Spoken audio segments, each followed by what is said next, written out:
इस खातून का नाम रोजी गैब्रियल है। ये कनाडा से पाकिस्तान घूमने आई हैं और इस मुल्क के कुदरती हुस्न से मुतासर होकर यहीं की होकर रह गई हैं। रोजी कई सालों से पाकिस्तान में अकेली मोटरसाइकिल पर दिन रात गश्त करती हैं, पहाड़ों और शहरों में घूम रही हैं।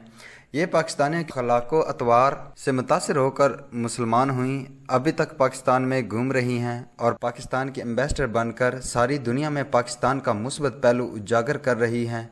अहम बात यह है कि इनको किसी ने नुकसान नहीं पहुंचाया। ये पाकिस्तान में ना सिर्फ महफूज हैं बल्कि अपना मिशन जारी रखे हुए हैं। मोटरवे ज्यादती वाला वाक़या इंतहाई अफसोसनाक और काबिल मजम्मत है। जैसे ही इस जुल्म की खबर ब्रेक हुई, सारा मुल्क इस ज्यादती के खिलाफ उठ खड़ा हुआ और सरापा एहतजाज बन गया। आज तीसरा दिन भी नहीं गुजरा और सारे मुलजम गिरफ्तार हो चुके हैं। अर्ज सिर्फ ये है कि इस वाक़े का मतलब ये हरगिज़ नहीं कि ये मुल्क रहने के काबिल नहीं या बिल्कुल गैर महफूज हो चुका है। जहाँ 22 करोड़ इंसान रहते हैं वहाँ इंसानों के बीच दरिंदे भी घुस आते हैं। इन दरिंदों के खिलाफ आवाज़ ज़रूर उठाएं, लेकिन इस साने का फ़ायदा उठाकर मुल्क के खिलाफ जहर उगलने वालों के आलाकार मत बनिए। मुल्क को दरिंदिस्तान और रेगिस्तान जैसे अलकाबात देने से गुरेज कीजिए। शुक्रिया।